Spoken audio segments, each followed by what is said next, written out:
शशि तिवारी के चैनल पे आप सभी का स्वागत है फ्रेंड्स। आइए प्यारा सा गीत विवाह गीत है। पाँच ही पेड़ बाबा बगिया लगाए, बगिया में बैठे रखवार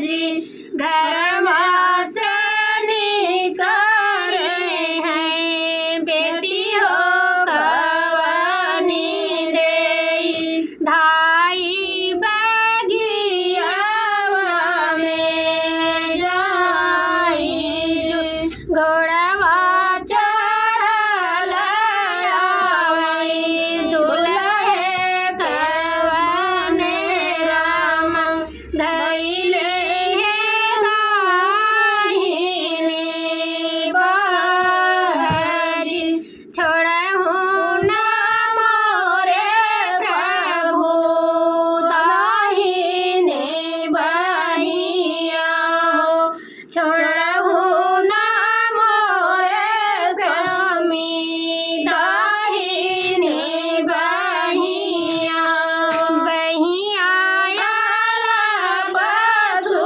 कुंवर जी, किया तू बाहु धना सजवा कढ़ाल, किया तो है गड़ल सोनार जी, नाई हमारी सबू सजवा कढ़ाल, नाई माही गड़ल सोनार जी, भैया कवने राम पिठिया जनम ले, पिठी बहिया आला पशु कुंवर जी, माता पिता